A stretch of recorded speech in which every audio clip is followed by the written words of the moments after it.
এখন গ্রামে গ্রামে ছড়িয়ে পড়তেছে কবিরাজি, তান্ত্রিক, কবিরাজ, বান মারা, টোনা, এগুলা।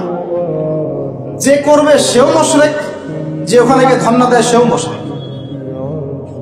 হ্যাঁ, যে করবে সে তো মুশরিক হয়ে গেছেই। আর যে গিয়ে ধন্না দিচ্ছে যে আপনি আমাকে এগুলা থেকে বাঁচান, এবং সে জিনের সাহায্য নিয়ে বিভিন্ন ভাবে এই কাজগুলো করে দিচ্ছে, ইমান কেটে গেল। কি করতে পারবেন? কোরআন এবং হাদিস থেকে চিকিৎসা করতে পারবেন।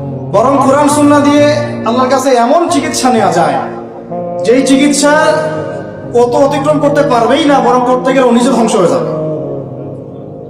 কোরআনের উপর যেতে পারবে? এগুলো দিন দিন বাড়তেছে। আমি আপনাদেরকে কিছু চিকিৎসা বলে দিই, এগুলো আমার করলেন ইনশাআল্লাহ আল্লাহ পাক আপনাদেরকে হেফাজত করবেন ইনশাআল্লাহ। 1 নাম্বার তো নামাজ তো অবশ্যই পড়বেন, পবিত্র থাকবেন ওযু অবস্থায়। 3 নাম্বার আয়াতুল কুরসি পড়বেন, আয়াতুল কুরসি।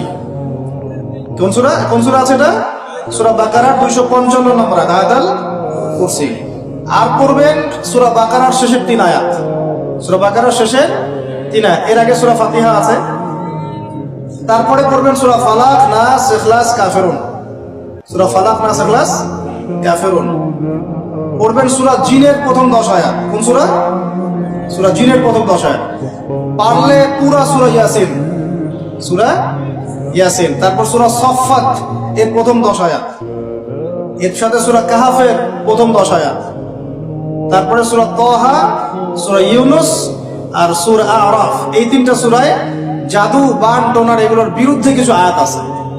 যেমন قالوا يا موسى إما أن تلقي وإما أن نكون أول من ألقى قال بل ألقوا فإذا حبالهم وعصيهم يخيل إليه من سحرهم أنها تسعى فأوجس في نفسه خيفة موسى قلنا لا تخف إنك أنت الأعلى وألق ما يمينك تلقف ما صنعوا إنما صنعوا كيد ساحر ولا يفلح الساحر حيث أتى।